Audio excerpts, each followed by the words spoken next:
The blue lights on Admiral Jake Morrison's desk blinked 3 times. This meant someone very important wanted to talk to him. He pressed the button and waited. The big screen on the wall came to life. A strange face appeared. The creature had purple skin and 6 eyes. Its mouth was full of sharp teeth. This was Supreme Commander Zethkar of the Vraxian Empire. Jake had met him before during peace talks. "Greetings, Admiral Morrison," the alien said. His voice was deep and scary. "I speak for all 12 species of the Galactic Council today." Jake sat up straight in his chair. Captain Lisa Barnes, his helper, walked over to stand beside him. She looked worried. The Galactic Council only called when something big was happening. "We have made a decision," Zethkar continued. "For 1,000 years, we have let your species live in peace. We have traded with you. We have shared knowledge with you. We have been kind to your people." Jake felt something strange in his stomach. This did not sound like good news. "But that time is over now," the alien commander said. His 6 eyes looked directly at Jake through the screen. "The Council has voted. All 12 species agree. We declare war on humanity. Your time of peace has ended." The screen went black. Lisa Barnes stared at the empty screen with her mouth open. She turned to look at her boss, expecting to see fear or anger. Instead, she saw something she did not expect. Jake Morrison was smiling, then he started to laugh. It was a quiet laugh at first, like someone had told him a funny joke. But then it got louder. Soon he was laughing so hard that tears came out of his eyes. "Sir?" Lisa asked. She had never seen the Admiral act like this before. "Are you okay?" Jake tried to stop laughing but could not. He held his stomach and laughed even harder. Lisa started to worry that her boss had gone crazy. Jake tried to speak but started laughing again. "They actually think..." More laughter. "They think we forgot how to fight." Lisa still did not understand. "Sir, they just declared war on us. This is serious." Jake wiped the tears from his eyes and took a deep breath. He was still smiling, but he managed to stop laughing. He looked at Lisa and shook his head. "Lisa, patch me through to Earth Command. Tell them the vacation is over." While Lisa worked on the communication system, Jake walked to the big window that looked out into space. He could see Earth in the distance, a beautiful blue and green ball floating in the darkness. Around it were hundreds of space stations and ships. They all looked peaceful from here. The communication screen came to life again. This time it showed General Pete Wilson at Earth Command. Pete was an old friend of Jake's. They had served together for many years. "Jake," Pete said with a big smile. "Good to see you. What can I do for you today?" "Pete, we just got some interesting news," Jake said. He was still smiling. "The Galactic Council just declared war on us." Pete's smile disappeared. He looked serious for exactly 3 seconds. Then he started laughing too. "Are you serious?" Pete asked between laughs. "They actually did it, after all this time?" "Dead serious," Jake replied. Zethkar himself delivered the message. "Very official, very scary. They think we've gone soft." Pete laughed so hard he had to sit down. "Oh man, they have no idea what they just did, do they?" "Not a clue," Jake said. Lisa watched both men laugh and felt very confused. She decided to speak up. "Excuse me, sirs, but I don't understand." "Why? Are you both laughing? We're at war now. Shouldn't we be scared? Shouldn't we be preparing to defend ourselves?" Both men stopped laughing and looked at her. Jake walked back to his desk and sat down. "Lisa, how long have you been in the military?" he asked. 5 years, sir. "And what do you think we've been doing all this time?" "Training, sir, learning, keeping the peace." "That's what it looked like," Jake said. "But that's not what we were really doing." He pressed some buttons on his desk. The wall screen showed a map of human space. There were hundreds of worlds marked in blue. Each one looked peaceful and quiet. "What? Do you see, Lisa?" "Our colonies, sir. Farming worlds, research stations, trading posts. Look closer." Jake pressed more buttons. The map changed. Now Lisa could see other markings. Red dots appeared on every world. Lines connected them all together. Numbers and symbols filled the screen. What are those? She asked. Defense systems, Jake said. Weapon platforms, military bases, training centers. Every single human world has been preparing for war every day for the last 1,000 years. Lisa stared at the screen. She could not believe what she was seeing. But the peace treaty, she started to say, was never a treaty to us, Jake interrupted. It was a timeout, a chance to learn everything we could about them while they learned nothing about us. The communication screen beeped. More faces appeared. Commanders from all over human space were calling in. Jake could see Captain Ben Torres from the cargo ship Lucky Star. There was Dr. Nina Foster from the research station on Mars. Commander Sam Wells was calling from the mining colony on Europa. They were all laughing. Did you guys get the message too? Ben asked with a big grin on his face. Just got it, Jake replied. What's your status? Well, the cargo ship Lucky Star is ready to show these aliens what human cargo really looks like, Ben said. We can have weapons online in 10 minutes. The research station is ready too, Dr. Foster added. Turns out all that weather monitoring equipment works great for tracking enemy ships. The miners on Europa are excited, Sam said. They've been wanting to test their new digging equipment on something other than ice. Jake nodded. Good. Send the signal to all human worlds. Code Red 7. Lisa watched as all the commanders smiled. Even bigger. They all said yes, sir, at the same time, and their screens went dark. What's Code Red 7? Lisa asked. It means the game is over, Jake said. For 1,000 years we've been pretending to be peaceful farmers and traders and scientists. Now we get to show the galaxy what humans really are. He pressed another button on his desk. A new voice came through the speaker. It was Admiral Grace Parker, commander of the human fleet. Jake, please tell me this is not a joke, she said. No joke, Grace, they really did it. They declared war on us. Finally, Grace said with joy in her voice. I was starting to think they would never give us a reason. How long do we wait before we respond? Give them 24 hours to realize what they just did, Jake said. Then, we show them why humans laugh when someone threatens us. Copy that. Fleet will be ready in 12 hours. This is going to be fun. Jake turned off the communication system and looked at Lisa. She still looked confused and worried. Lisa, let me ask you something, he said. What do you think humans did before we met the aliens? I don't know, sir. Farmed? Built cities? We fought, Jake said. We fought each other for thousands of years. We got very, very good at it. We learned every trick, every strategy, every way to win a war. Then the aliens showed up and asked us to stop fighting. So we stopped? No, Jake said with a smile. We just stopped fighting each other. Instead, we spent 1,000 years learning how to fight them. Every human world, every human ship, every human citizen has been preparing for this day. Lisa finally understood why everyone was laughing. The aliens thought they were declaring war on a peaceful species, but humans had never been peaceful. They had just been patient. What happens now? She asked.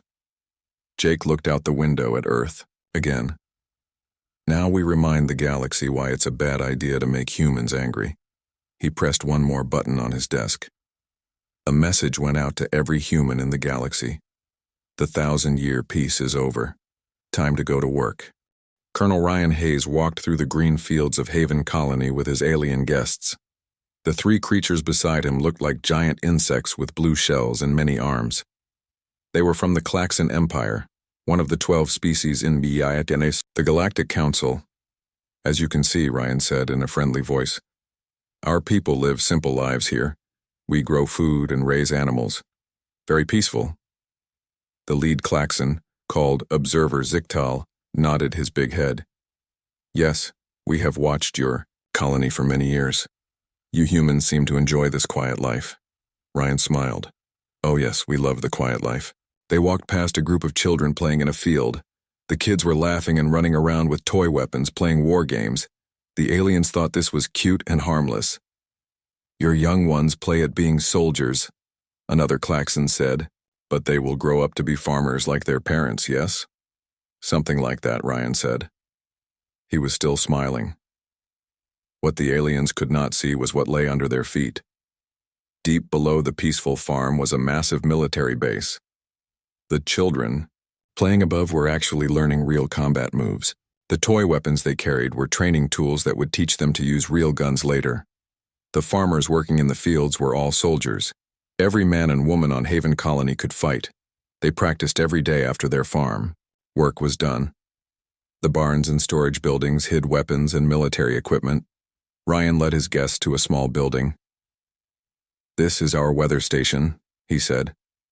"We use it to predict rain and storms." Observer Ziegtal looked at the big round dish on top of the building. "Very good. Weather is important for growing crops." "Yes, it is," Ryan agreed.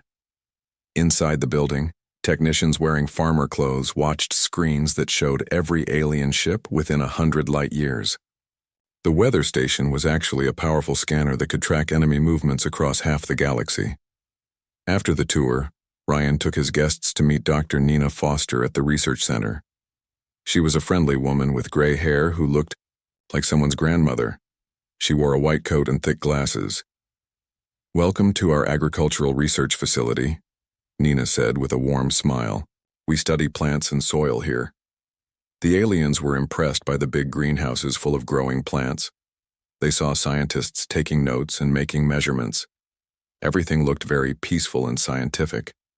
"We are developing new crops," Nina explained as she showed them around. "Plants that can grow in different climates and soil types." What she did not tell them was that these new crops included plants that could produce deadly poison.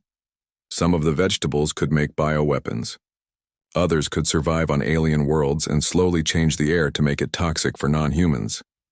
The soil research was actually testing how to destroy alien planets by killing all plant life.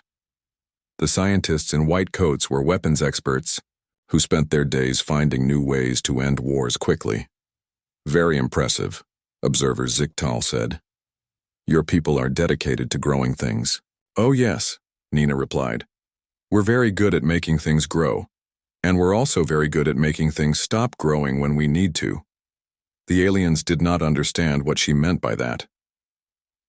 Later that day, Captain Ben Torres gave the visitors a tour of his cargo ship, the Lucky Star. It was a big, slow-looking vessel that carried food and supplies between human colonies. "Not very exciting," Ben said, as he showed them the cargo holds. "Just a simple merchant ship. We move grain and vegetables and boring stuff like that." The aliens walked through the ship and saw exactly what Ben wanted them to see. Cargo containers full of food, sleeping areas for the crew, a small bridge with basic controls. Nothing scary or military about it. "Your ship is very peaceful," one of the Klaxons observed. "No weapons at all." "Who needs weapons when you're carrying tomatoes?" Ben laughed. But if the aliens had looked closer, they might have noticed that the cargo containers could open in a special way. Inside each one was a complete weapons system. These sleeping areas were actually battle stations. The basic controls on the bridge could turn the slow cargo ship into a fast warship in less than 5 minutes. Ben's crew all looked like simple space truckers. They wore old clothes and talked about cargo prices and delivery schedules. But every one of them was a trained fighter pilot. They could fly any kind of ship and fight any kind of battle. "How many ships like this do humans have?" Observer Ziegtal asked. "Oh, thousands," Ben said. "We need lots of ships to move food around. Peaceful trade, you know." The aliens nodded. They thought humans had thousands of harmless cargo ships. They did not know that humans actually had thousands of hidden warships.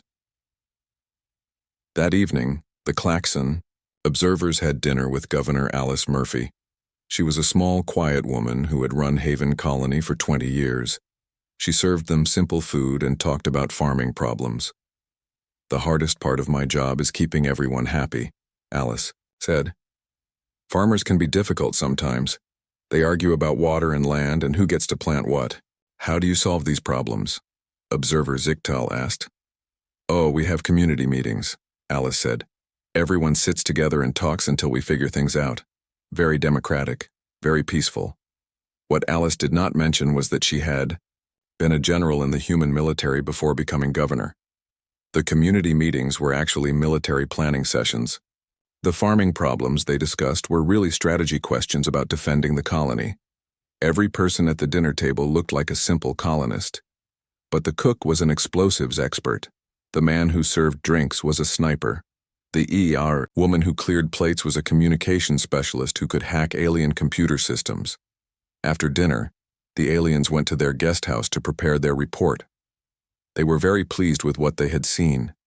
The humans on this world are exactly as we expected, observer Zichtal said to his companions. Simple farmers who know nothing of war. They will surrender quickly when we attack. Yes, agreed another Klaxon. Their ships are slow and carry no weapons. Their soldiers are just children playing games. Their leaders are worried about vegetables. They sent their report back to the Galactic Council. The message said that Haven Colony would be easy to capture. The humans there were weak and unprepared for war. What the aliens did not know was that their every word was being recorded. Hidden devices in their guest house picked up everything they said. Within minutes, their report was being read by human commanders across the galaxy. Admiral Morrison smiled when he read the alien report. He sent a message to Colonel Hayes. Good job, Ryan. They bought it completely. On her research station, Dr. Foster laughed when she saw what the aliens had written about her harmless agricultural research. She sent a note to her team. Phase 2 is approved. Begin preparing the special seeds. Captain Torres received the alien report while loading his ship for another peaceful cargo run. He showed it to his crew and they all had a good laugh. They think we're space truckers, he told his weapons officer. Wait until they see what we're really hauling. All across human space, similar scenes had been playing out for decades. Every time aliens visited human colonies, they saw exactly what humans wanted them to see. Peaceful farmers, harmless researchers, simple traders. The aliens never suspected that every human world was a military base. Every human ship was a warship. Every human citizen was a soldier. For 1,000 years, humans had been putting on the greatest performance in galactic history. They had convinced 12 different alien species that Earth's children were weak and peaceful. But the show was about to end. On Haven Colony, Colonel Hayes watched the alien ship leave. He pressed a button on his communicator. All units, this is Hayes. The observers are gone. Drop the act. Time to show these bugs what human farmers really grow. Around the colony, people stopped pretending. Barns opened to reveal tanks and fighter aircraft. Farm equipment transformed into weapon systems. The peaceful colonists put on military uniforms and picked up their guns. Alice Murphy stood in the main square and addressed her people. She was not speaking like a worried governor anymore. Her voice was strong and commanding, like the general she had always been. Citizens of Haven Colony, she announced. The 1,000-year game is over. We've been pretending to be farmers while we built the strongest military force in the galaxy. Now it's time to harvest what we've planted. The colonists cheered. After generations of pretending to be weak, they were finally going to show the galaxy what humans could really do. In space, Captain Torres pressed a series of buttons on his control panel. The lucky star began to change. The cargo holds opened to reveal missile launchers. The ship's engines powered up to military strength. The peaceful merchant vessel became a deadly warship. This is Captain Torres to all cargo ships in the area, he announced. Time to deliver some special packages. Let's show these aliens what human freight really looks like. All across human space, the great pretense was ending. The farmers, researchers, and traders were revealing their true nature. The galaxy was about to learn that humans had never stopped being warriors. They had just gotten much, much better at it. Fleet Admiral Grace Parker stood on the bridge of the UHS Retribution and watched the stars ahead. Her ship was huge, bigger than most space stations. Behind her followed 300 other human warships. They had been cargo vessels and research ships just 2 days ago. Now they were the most dangerous fleet in the galaxy. Admiral, called Commander Tony Brooks from his station. We're getting signals from the alien fleet. They want to talk. Put them through, Grace said. The main screen lit up. Supreme Commander Zethkar appeared, his 6 eyes looking angry. Behind him stood commanders from all 12 alien species. "Human fleet," Zethkar said in his deep voice. "You will surrender now. We have 5,000 ships. You have only a few. 100. This fight is over before it starts." Grace smiled. "You're right about one thing, Zethkar. This fight is over before it starts, but not the way you think." "You cannot win," the alien commander replied. "Our weapons are powerful, our ships are fast. Your people know nothing of real war, yet—" "Me show you something," Grace said. She turned to her weapons officer. "Captain Wells, please demonstrate human hospitality." Captain Sam Wells pressed a button on his control panel. "Firing party favors," he announced. Suddenly, the space around the alien fleet filled with light. But these were not weapon blasts. Instead, the humans were broadcasting entertainment signals. Children's cartoons appeared on every alien ship's screen. Happy music played through their communication systems. The alien commanders looked confused. "What is this?" Zethkar demanded. "Just something to help you relax," Grace said sweetly. "We thought you might be nervous." What the aliens did not know was that the cartoon broadcasts carried hidden computer codes. While they watched dancing animals and singing flowers, human hackers were breaking into their ship systems. Navigation computers began giving wrong directions. Weapon systems started targeting their own ships. Communication networks became scrambled. "Sir," an alien officer called to Zethkar, "our systems are malfunctioning. We cannot target the human ships." "How is this possible?" Zethkar roared. Grace's smile got bigger. "We learned a lot about your technology during our peaceful years together. Did you really think we were just trading recipes and music?" On the UHS Retribution, Captain Wells watched his screens as alien ships began bumping into each other. Their confused navigation systems were sending them in circles. "Admiral," he reported, 40% of their fleet is now flying backward. 20% are trying to land on empty space. The rest are asking their own ships for surrender terms." "Excellent," Grace said. She opened a channel to all human ships. "This is Admiral Parker. Phase 2 begins now. Show them what human creativity looks like." Across the human fleet, ships began to change in ways the aliens had never seen before. Captain Amy Rodriguez commanded a vessel called the New Hope.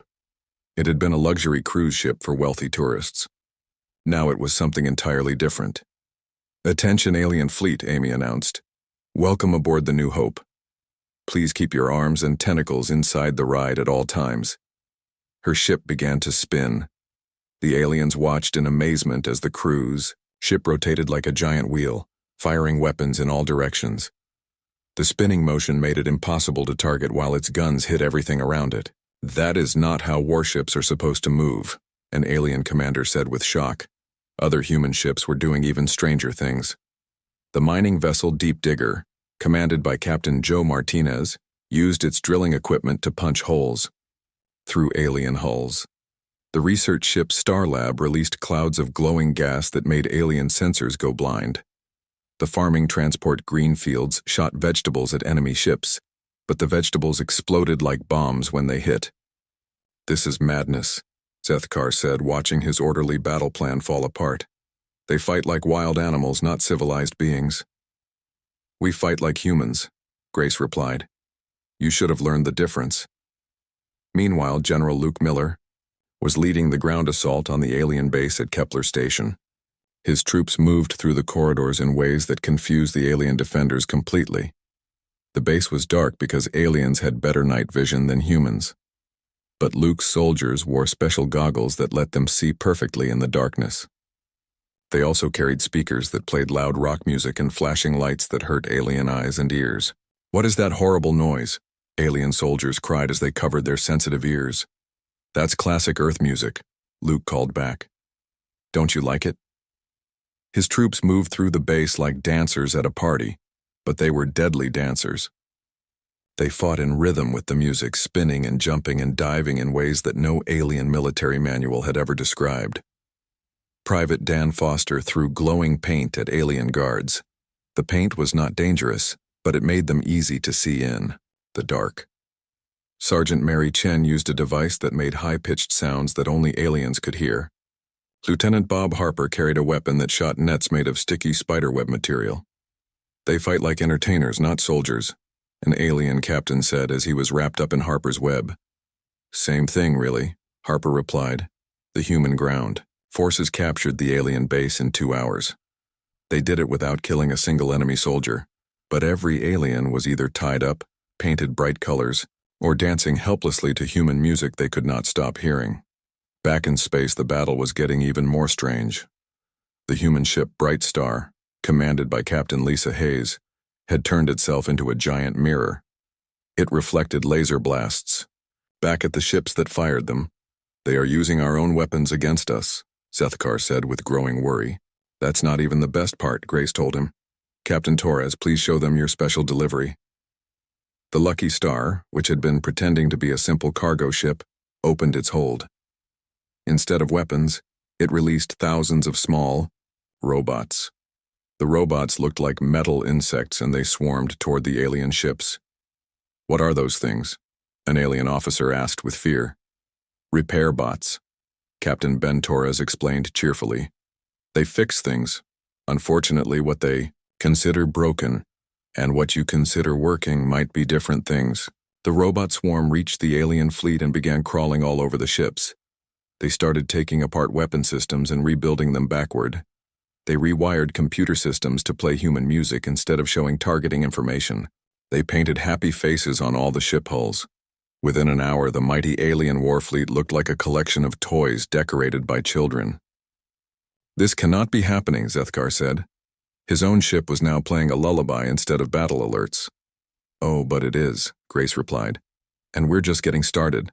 She turned to her communications officer. "Send a message to all human colonies. Tell them the aliens would like to see our hospitality traditions. Release the welcome gifts." All across human space, the agricultural colonies began launching their special products toward alien worlds. Seed pods that would grow into plants, that sang human songs flew through space. Packages of food that would make aliens temporarily lose their memory of military tactics headed for enemy bases. Robots designed to redecorate alien cities in bright, cheerful colors left human space in massive cargo ships. "What are you sending to our worlds?" Zethkar demanded. "Gifts," Grace said innocently. "Flowers, food, art, music. All very peaceful, very human." What she did not mention was that the flowers would put alien populations to sleep for several days. The food would make them too happy to fight. The art would change color and move around, confusing alien minds. The music would get stuck in their heads and make them forget military orders. The alien fleet was now completely helpless. Half the ships were flying in circles while playing children's songs. The other half were decorated with bright paint and covered in robots that waved cheerfully at everyone. "I do not understand," Zethkar said. He sounded tired and confused. "How did you defeat us without really fighting?" "We did fight," Grace explained. "We just fought the way humans fight. We used our imagination. We did things you never expected. We turned everything into a weapon, even things that were supposed to be fun. But this is not how civilized species wage war," the alien commander protested. "That's where you made your mistake," Grace said with a gentle smile. "You thought we were civilized. We're not. We're human. We're creative, unpredictable, and just a little bit crazy. You can't plan for that." On his screen, Zethkar could see his proud war fleet drifting helplessly through space. His ships looked like carnival rides. His soldiers were tied up with spider webs or dancing to music they could not stop hearing. His mighty invasion had become a human entertainment show. "What do you want from us?" he asked quietly.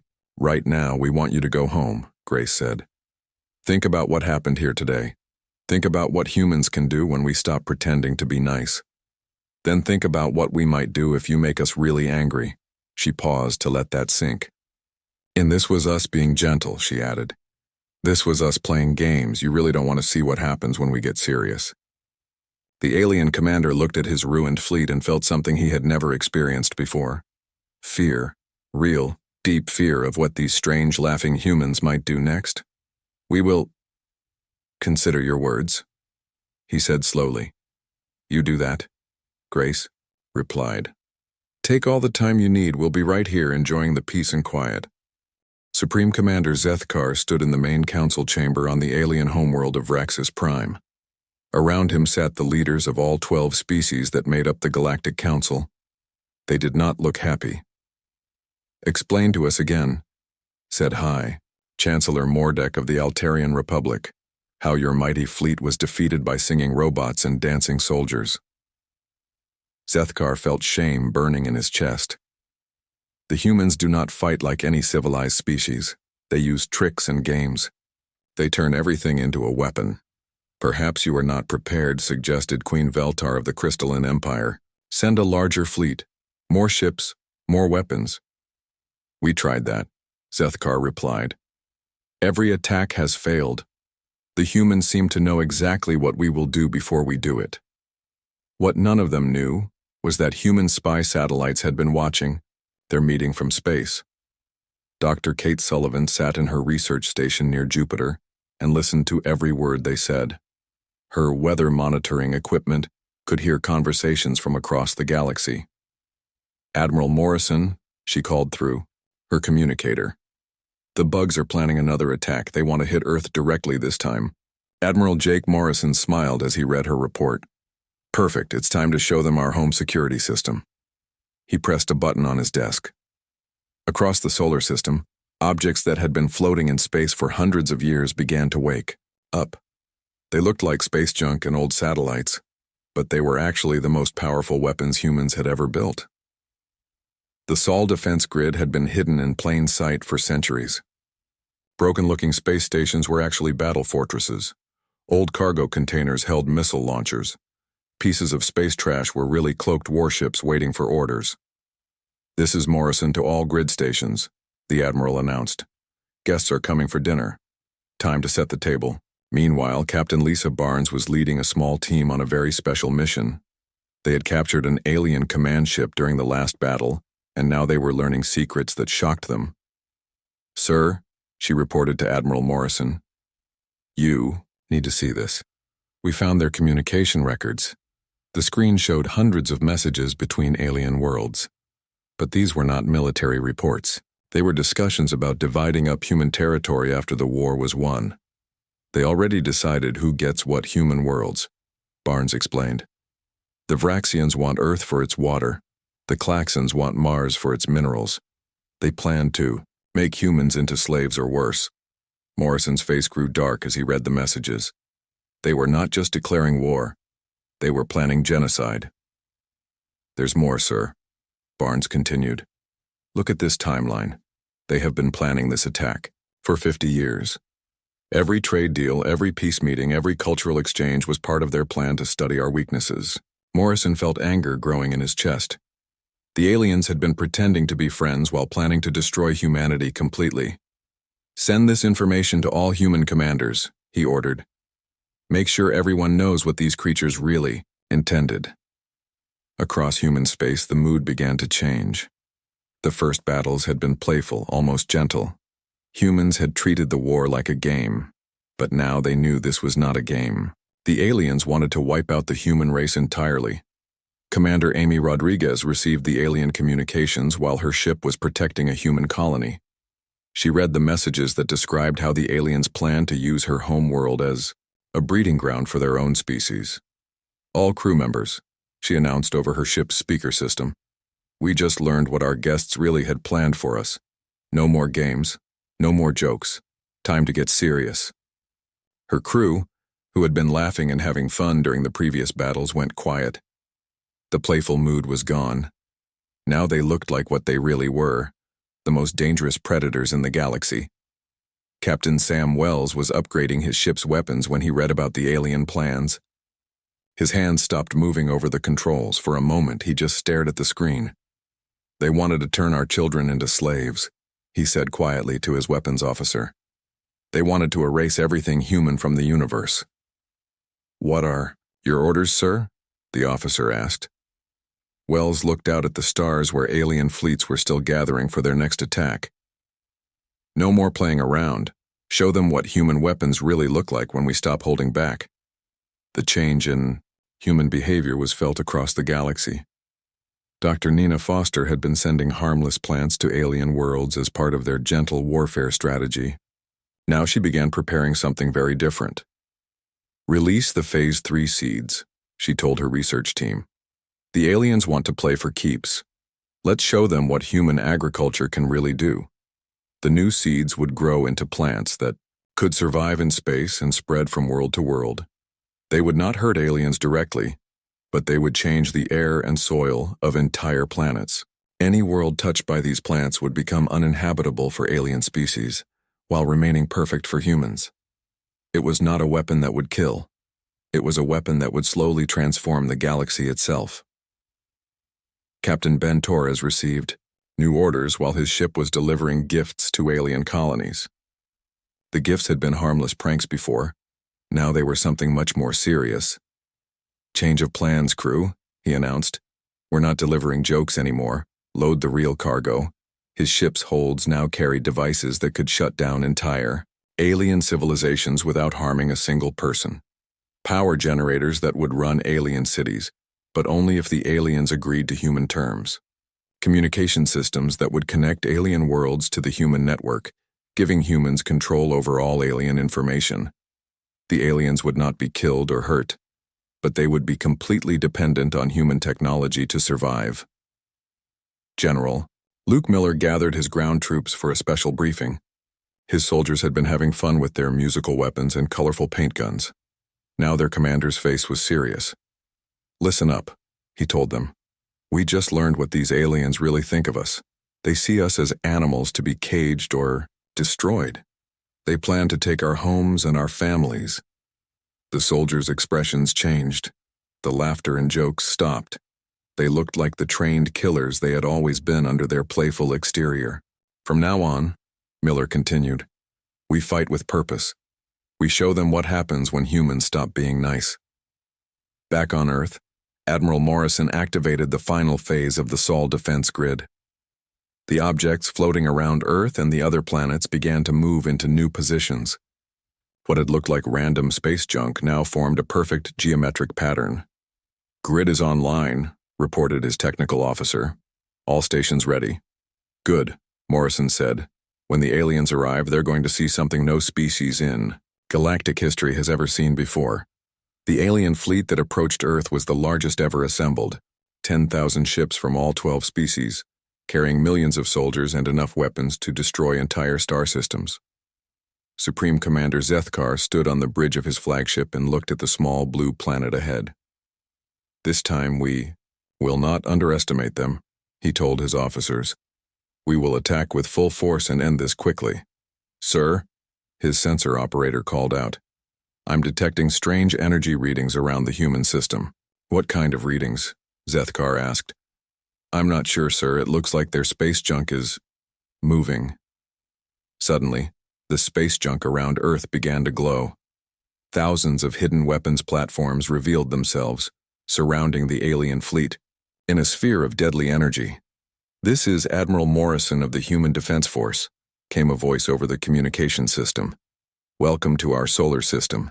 You wanted to see what humans are really capable of. Allow us to demonstrate. The space around Earth lit up like a star as the Sol defense grid activated. But these weapons did not fire explosive missiles or energy beams. Instead, they projected something much more terrifying: pure information. Every alien ship was suddenly flooded with data about human military capabilities. The aliens saw plans for weapons that could destroy entire galaxies. They saw population numbers showing that humans had been secretly colonizing thousands of worlds. They saw technology that was centuries ahead of anything in the galaxy. Most terrifying of all, they saw the truth. Everything they had experienced so far was just humans playing around. The real human military had not even been used yet. Came here to destroy us, Morrison's voice continued calmly. You planned to take our worlds and enslave our people. You thought we were weak because we chose peace. The alien commanders watched their screens in growing horror as more information flowed in. Human battle plans that could end civilizations, weapons that could move stars, ships that could travel faster than light itself. Now you know the truth, Morrison said. We are not weak. We are not helpless. We have been patient. There is a difference. Zethkar stared at the data flooding his screens. The humans had not just been preparing for war during their 1,000 years of peace. They had been preparing to become the dominant force in the galaxy. What do you want from us? He asked in a shaking voice. Right now, Morrison replied. We want you to go home and think very carefully about whether you really want to continue this war. Because what you've seen so far was us being gentle. The massive alien fleet began to retreat from Earth's solar system.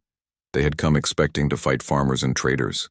3 weeks later, Supreme Commander Zethkar stood in the same council chamber where the war had been declared. But now everything was different. The proud alien leaders who had voted for war now sat with their heads down, looking defeated and scared. In front of them, on the main screen, was the face of President Helen Carter.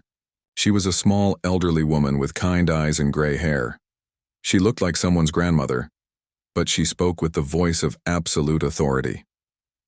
Members of the Galactic Council, President Carter said calmly, you declared war on humanity 28 days ago. Today you will surrender unconditionally. High Chancellor Mordek of the Altarian Republic tried to speak. Surely we can negotiate terms, find some middle ground. There is no middle ground, Carter replied. You planned to exterminate my species. You wanted to take our worlds and enslave our children. There will be no negotiation. Queen Veltar of the Crystalline Empire spoke up with desperation in her voice. But we never actually harmed any humans. Your people are all still alive. That, said President Carter, is the only reason your species still exist. The truth was that the war had been over for 2 weeks. After seeing the Sol defense grid and learning about real human military power, every alien fleet in the galaxy had surrendered. Not a single human had been killed in the entire conflict, but the aliens had lost everything. Admiral Jake Morrison appeared on the screen beside President Carter. He looked much more serious than he had when the war started. The laughter was gone from his eyes. Let me explain your situation, Morrison said. Every alien world is now under human protection. Every alien fleet is being escorted by human ships. Every alien communication system is connected to our network. You mean we are prisoners, Zethkar said quietly. You mean you are alive, Morrison corrected, which is more than you planned for us. President Carter leaned forward on the screen. Here are the terms of your surrender. You will keep your worlds, your governments, and your lives. You will be allowed to continue your cultures and traditions, but you will never again threaten any other species. What does that mean exactly? Asked Chancellor Mordek. It means humans are now the peacekeepers of this galaxy, Carter explained. We will watch over all species to make sure nobody else makes the mistake you made. Admiral Morrison activated a display that showed the current state of the galaxy. Green dots marked human ships patrolling near every alien world. Blue lines showed the communication networks that now connected all civilizations under human oversight. As you can see, Morrison said, we are already in position. Every species in the galaxy is now part of the human protection zone. Protection from what? Queen Veltar asked. From each other, Carter replied, and from themselves. It turns out that when humans stop pretending to be peaceful, we become very good at keeping everyone else peaceful. The alien leaders realized what had happened. In trying to conquer humanity, they had accidentally given humans a reason to take control of the entire galaxy. The humans had not just won the war, they had become the ultimate authority over all intelligent life. You will find, Morrison continued, that life under human protection is quite pleasant. We do not rule through fear or cruelty. We rule through competence. Captain Lisa Barnes appeared on another screen. She was standing on the bridge of an alien command ship that now flew with a human crew. All alien military forces have been integrated into the Human Defense Network, she reported. Former enemy commanders are now serving as advisors to help us understand each species' needs. Some of your people have volunteered to work with us, Morrison explained. They are helping us design better ways to govern the galaxy. Turns out many aliens are tired of the constant threat of war between species. It was true. Across the galaxy, Millions of aliens had welcomed human control. They had lived in fear of interspecies conflict for centuries. Now, for the first time in galactic history, there was one species powerful enough to enforce real peace. President Carter smiled gently at the alien leaders. "We know this is difficult for you to accept. You were the rulers of this galaxy. Now you are citizens of it. But I think you will find that being citizens is much better than being extinct." Supreme Commander Zethkar found his voice. "What if we refuse? What if we resist?" Morrison's expression did not change, but his voice became very quiet. "Then you will discover what human warfare looks like when we stop being gentle." The alien commanders remembered the displays of human technology they had seen. Weapons that could move stars, ships that could destroy solar systems, military forces that had been hidden across thousands of worlds. "However," President Carter added quickly, "we prefer cooperation to resistance. We have prepared gifts for each of your species." Dr. Nina Foster appeared on the screen, standing in a laboratory filled with amazing plants and machines.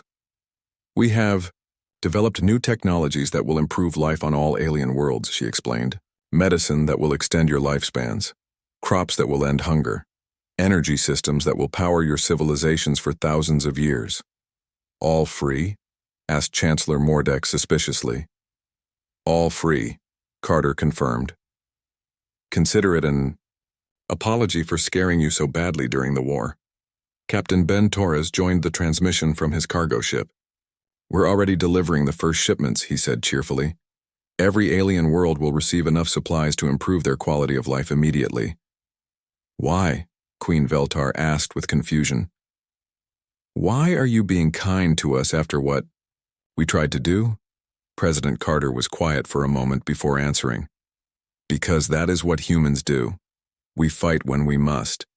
But when the fighting is over, we help everyone heal." Admiral Morrison nodded. "You made a mistake. You learned from it. Now we all move forward together." The alien leaders sat in stunned silence as they realized what was happening. The humans were not just conquering them, they were adopting them. The entire galaxy was becoming one big human family, with humanity as the protective older siblings. "There is one more thing," Carter said. "We have a question for you." "What question?" Zethkar asked nervously. "Why did you really declare war on us?" The alien commanders looked at each other uncomfortably. Finally, Chancellor Mordek spoke. "We were afraid." "Afraid of what?" "Of you," he admitted. "During the 1,000 years of peace, we watched humans spread across the galaxy. You built colonies faster than any species we had ever seen. Your population grew larger than all of ours combined. Your technology advanced beyond anything we understood. We realized," Queen Veltar added, "that if humans ever decided to expand aggressively, we would not be able to stop you. So we decided to strike first while we thought you were still weak." President Carter nodded slowly. "You were afraid that we would do to you what you tried to do to us." "Yes," Zethkar said quietly. "Well," Carter said with a small smile, "you were right to be afraid. We could have conquered the galaxy any time in the last 500 years. But we chose not to." "Why?" asked Chancellor Mordek. "Because we believed in peace," Morrison explained. "We hoped that all species could grow and prosper together. We were content to be strong and let others live freely. But you forced us to change that," Carter continued. "When you declared war, you proved that some species cannot be trusted with freedom, so now we will make sure everyone plays nicely." The alien leaders finally understood the full scope of their mistake. They had destroyed the very peace they were afraid of losing. By attacking humanity, they had forced humans to become exactly what they had feared, the dominant power in the galaxy. "What happens now?" Zethkar asked. "Now," President Carter said, "you go home and tell your people that the galaxy has a new government. Tell them that humans are in charge, but that this is a good thing. Tell them that the age of war between species is over. And if our people resist," Admiral Morrison spoke up, "they won't. We've already been talking to them. Most aliens are relieved that someone finally has the power to keep the peace. Your own populations are celebrating the end of military spending and the beginning of a new golden age. It was true. Across the galaxy, ordinary aliens were welcoming their human protectors. They had been tired of living under military governments that spent all their resources preparing for war. Now they could focus on building better lives for their families. One last thing, Carter said as the transmission prepared to end. Do you remember why humans laughed when you declared war? The alien leaders nodded. We were not laughing at you, she explained. We were laughing because you had finally given us permission to stop pretending to be something we were not. For 1,000 years, we held back our true nature because we wanted to be good neighbors. But, Morrison added, when you threatened our families and our worlds, you freed us to become what we really are, the most dangerous species in the universe, and now its protectors. The transmission ended, leaving the alien leaders alone in their council chamber. They sat in silence for a long time, thinking about how completely their world had changed. Finally, Zethkar spoke. We declared war to prevent human domination of the galaxy, and instead, Chancellor Mordek replied, we guaranteed it. At least, Queen Veltar said quietly, they seemed to be kind dominators. Outside their window, they could see human ships in orbit around their homeworld.